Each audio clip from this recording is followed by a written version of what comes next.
Don't forget, मैंने पहले कहा था कि इंडिया वो जा रहे हैं बिजनेस करने और पाकिस्तान आ रहे हैं वो पॉलिटिकल स्टेबिलिटी देने को। लेकिन पाकिस्तान में क्योंकि फौजी आर्मी चीफ बदलना है और इमरान खान सड़कों पे है, तो वो समझते हैं मैं क्यों जाऊँ पाकिस्तान में, किससे बात करूँ जब मेन अपोजिशन पार्टी सड़कों पे है और वो चाहती है कि मुल्क का ऑलरेडी नुकसान वो करना चाहते हैं, तो मैं क्यों इस तरह की जाके पॉलिटिकल स्टेबिलिटी दूँ और वो अपने आप को क्यों कंट्रोवर्शियल करूँ।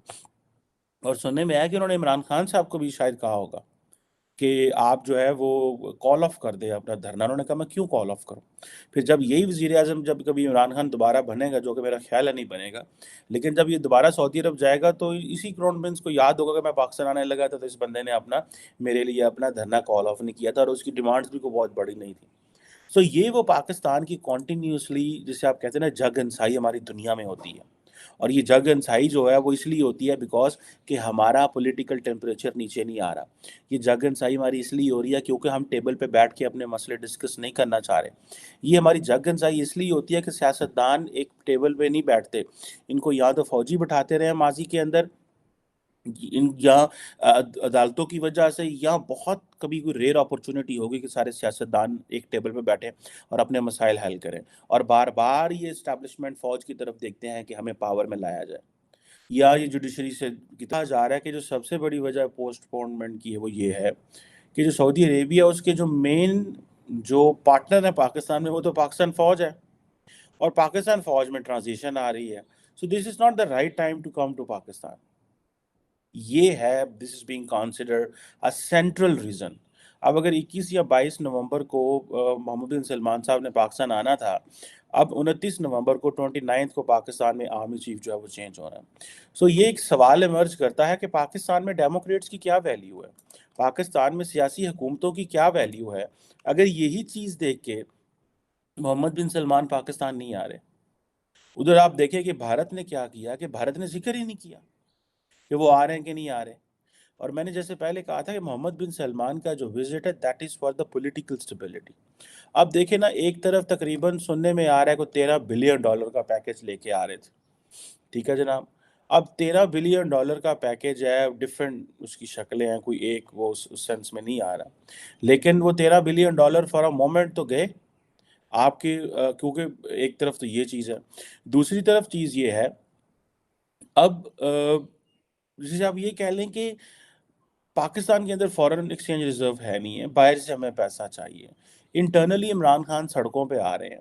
और आपको मज़े की बात बताऊं, दूसरी जो बड़ी लॉजिक दी जा रही है वो यही दी जा रही है क्योंकि पाकिस्तान के अंदर पॉलिटिकल स्टेबिलिटी है नहीं है। तो इस वजह से वो समझते हैं कि अगर मैं इस वक्त आता हूं और सड़कों पे एहतजाज हो रहा होगा तो इस गवर्नमेंट की क्या क्रेडिबिलिटी है और ये मुझे किस मुंह से रिसीव करेंगे। एक तो ये है। तीसरा ये भी कहा जा रहा है कि सलमान साहब ने ये जो विजिट पोस्टपोन किया ये बेसिकली, और सुनने में आ रहा है कि बाकी भी एशियन ममालिक का विजिट पोस्टपोन किया जिसमें इंक्लूडिंग इंडिया है। लेकिन मैंने जैसे पहले कहा कि इंडिया ने तो जिक्र ही नहीं किया, इंडिया ने तो इस चीज़ को बताया ही नहीं कि वो विजिट कर रहे हैं। लोकल मीडिया वहाँ रिपोर्ट करता रहा लेकिन उन्होंने तो इसको बताया ही नहीं। अब ये भी कहा जा रहा है क्योंकि G20 समिट हो रही है इंडोनेशिया के अंदर, तो उन्होंने वहाँ पे जाना है। तो इस वजह से वो सारे का सारा जो विजिट है वो पोस्टपोन इन्होंने कर दिया है। अब ये देखें कि ये आपके ऊपर बड़ा सीरियस एक क्वेश्चन आ गया पाकिस्तान की रियासत के ऊपर कि अगर मुल्क के अंदर आर्मी चीफ अपॉइंट नहीं हो पा रहा, या मुल्क के अंदर अगर आर्मी चीफ की अपॉइंटमेंट में देर है, या मुल्क के अंदर आर्मी चीफ जो है उसकी टर्म ख़त्म हो रही है, तो मोहम्मद बिन सलमान जो है वो समझ रहा है कि यार मेरा जो मेन इंटरलोक्यूटर है वो तो पाकिस्तान की फ़ौज है। तो मैं पाकिस्तान की फ़ौज को क्यों जो है वो मैं नए आर्मी चीफ को क्यों ना एलोर करूं। क्योंकि इस वक्त भी बातें तो फिर बड़ी होती हैं ना।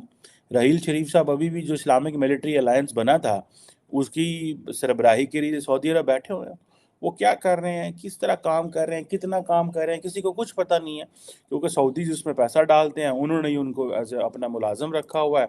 और फिर बातें होती हैं जी पाकिस्तान के जो आर्मी चीफ है जब वो रिटायर होते हैं तो वो बैरून मुल्क चले जाते हैं, इनको तो करोड़ों अरबों रुपए तनख्वाहें मिलती हैं और इनके पास स्टेट सीक्रेट होता है। और इस स्टेट सीक्रेट जो है वो किस किस के साथ क्या शेयर करते होंगे, नहीं करते होंगे, क्या बातें करते होंगे, किसी को क्या पता है। लेकिन मुझे याद है कि जब रहील शरीफ साहब को ये उन्होंने किया था तो उन्होंने NOC लिया था। और जारी बात है इसमें सऊदी गवर्नमेंट ने पेन लेके पाकिस्तान की सरकार को कहा कि आप इनको नो ऑब्जेक्शन सर्टिफिकेट दें कि ये बाहर काम कर सकते हैं। लेकिन क्योंकि सऊदी अरब पाकिस्तान में एक फ्रेंडली मुल्क कंसिडर होता है, तो किसी ने बात ना की। अगर कोई वेस्टर्न मुल्क होता तो इमीडिएटली बात होनी थी कि ये क्यों, जो पाकिस्तान का साबिक आर्मी चीफ है वो मुलाजम है इस वक्त सऊदी अरब में। फिर सुनने में आया कि जो फॉर्मर DGISI हैं वो भी दुबई में किसी कंपनी में या सरकारी तौर पे वहाँ पे काम कर रहे हैं। सो ये चीज़ें जो हैं वो ज़ाहिर बात है पाकिस्तान के अंदर इस पर बड़ा डिस्कशन हो रही है। अब आप इमेजिन कर लें कि एक तरफ आपकी जो रियासत है उसकी जो पॉलिटिकल स्टेबिलिटी कितनी कमज़ोर है कि वो एक जिसे आप कह लें कि एक्सटर्नल विजिट्स नहीं हो सकते। लास्ट टाइम भी इमरान खान सड़कों पे थे और इतने लंबे लंबे लॉन्ग मार्च कर रहे थे। और ये पता नहीं पाकिस्तानी सियासतदानों को क्यों समझ नहीं आती कि जो पाकिस्तान की जो इकोनॉमिक स्टेबिलिटी है वो लिंक है। और इस वक्त इमरान खान साहब क्या चाहते हैं, वो ये कहते हैं कि मैं सड़कों पर ज़्यादा से ज़्यादा देर रहूं, मुल्क का इकोनॉमिक लॉस हो और हुकूमत अंडर प्रेशर आ जाए और कहे कि मैं इलेक्शन कराना है।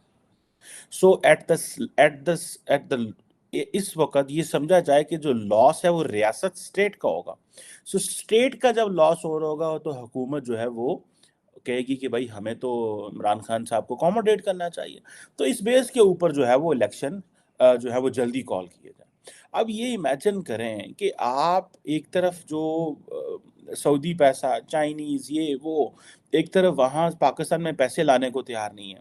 और दूसरा बात यह है कि पाकिस्तान की जो रियासत है, जो स्टेट है, वो स्वाय चाइनीज़ की और सऊदीज़ की और जो फ्रेंडली मुल्क हैं उसके अलावा किसी को एक अच्छा रेड कार्पेट वेलकम भी नहीं देता।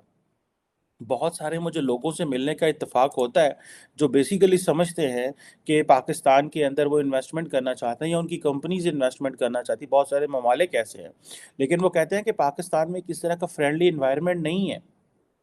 और जिसे आप ये कह लें कि ये वो जो फ्रेंडली इन्वायरमेंट है वो किस तरह का चाहिए उनको। वो कह रहे हैं हमें इस तरह का फ्रेंडली इन्वायरमेंट चाहिए जिस तरह के आप चीन को देते हैं और सऊदी अरब को देते हैं, और चीन से भी सऊदी अरब से भी ज़्यादा आप चीन को देते हैं। अब ये देखें कि जिसे आप ये समझ लें कि एक बड़ी पाकिस्तान की ये नाकामी है कि हम सारा का टाइम या तो अगर स्टेट के अदारे इतने कमज़ोर हैं कि अगर रियासत पाकिस्तान टॉप से इंटरफेयर ना करे तो आपकी जो फॉरेन डायरेक्ट इन्वेस्टमेंट नहीं आती। और अगर वो फॉरेन डायरेक्ट इन्वेस्टमेंट आती है तो हमें ये नहीं पता चलता उसकी टर्म्स एंड कंडीशंस क्या हैं।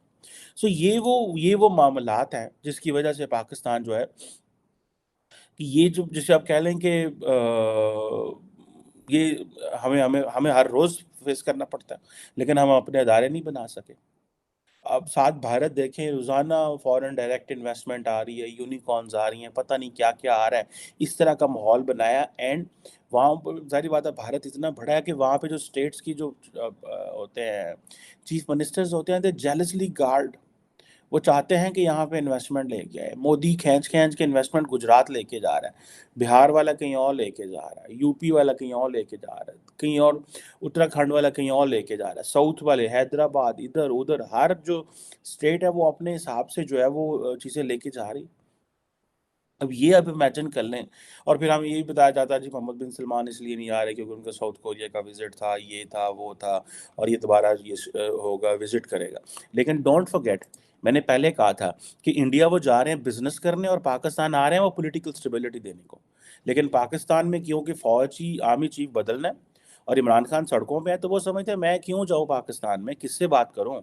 जब मेन ऑपोज़िशन पार्टी सड़कों पे है और वो चाहती है कि मुल्क का ऑलरेडी नुकसान वो करना चाहते हैं, तो मैं क्यों इस तरह की जाके पॉलिटिकल स्टेबिलिटी दूँ? और वो अपने आप को क्यों कंट्रोवर्शियल करूँ? और सुनने में आया कि उन्होंने इमरान खान साहब को भी शायद कहा होगा कि आप जो है वो कॉल ऑफ कर दें अपना धरना। उन्होंने कहा मैं क्यों कॉल ऑफ करूँ? फिर जब यही वज़ीर-ए-आज़म जब कभी इमरान खान दोबारा बनेगा, जो कि मेरा ख़्याल है नहीं बनेगा, लेकिन जब ये दोबारा सऊदी अरब जाएगा तो इसी क्राउन प्रिंस को याद होगा कि मैं पाकिस्तान आने लगा था तो इस बंदे ने अपना मेरे लिए अपना धरना कॉल ऑफ नहीं किया था और उसकी डिमांड्स भी कोई बहुत बड़ी नहीं थी। सो ये वो पाकिस्तान की कंटिन्यूअसली जिसे आप कहते हैं ना जग-हंसाई हमारी दुनिया में होती है। और ये जग-हंसाई जो है वो इसलिए होती है बिकॉज़ कि हमारा पॉलिटिकल टेम्परेचर नीचे नहीं आ रहा। ये जग-हंसाई हमारी इसलिए हो रही है क्योंकि हम टेबल पे बैठ के अपने मसले डिस्कस नहीं करना चाह रहे। ये हमारी जग-हंसाई इसलिए होती है कि सियासतदान एक टेबल पे नहीं बैठते।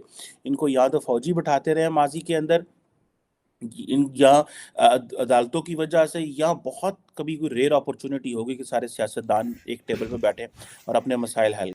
दोस्तों, सऊदी क्राउन प्रिंस मोहम्मद बिन सलमान के नवंबर में भारत आने की संभावना है। दोस्तों, बताया जा रहा है कि यूक्रेन संघर्ष के नतीजों पर बात होगी और साथ ही विशेष रूप से ऊर्जा सुरक्षा और द्विपक्षीय व्यापार और निवेश पर भी बात की जाएगी। दोस्तों, मोहम्मद बिन सलमान पाकिस्तान भी जाएंगे, इस बात का हल्ला पाकिस्तान में हो रहा है। राजनीतिक अनिश्चितता के बावजूद सऊदी क्राउन प्रिंस मोहम्मद बिन सलमान की पाकिस्तानी यात्रा पटरी पर है। कई आर्थिक चुनौतियों का सामना कर रही शहबाज शरीफ सरकार चाहती है कि सऊदी क्राउन प्रिंस पाकिस्तान के लिए एक और वित्तीय राहत पैकेज की घोषणा करे। रियाद पहले ही $3 बिलियन से अधिक का ऋण दे चुका है, जिसे पाकिस्तान को इस साल के अंत में चुकाना पड़ना है। वित्त मंत्री इशाका डार ने हाल ही में सऊदी अरब की यात्रा के दौरान $4.2 अरब के अतिरिक्त वित्तीय राहत पैकेज की मांग की थी। सऊदी अरब के क्राउन प्रिंस मोहम्मद बिन सलमान के नवंबर में मध्य भारत आने की एक संक्षिप्त यात्रा करने की बात की जा रही है और यात्रा का मुख्य रूप से यूक्रेन संघर्ष के नतीजों पर ध्यान केंद्रित करने की उम्मीद है, विशेष रूप से ऊर्जा सुरक्षा और द्विपक्षीय व्यापार और निवेश पर भी।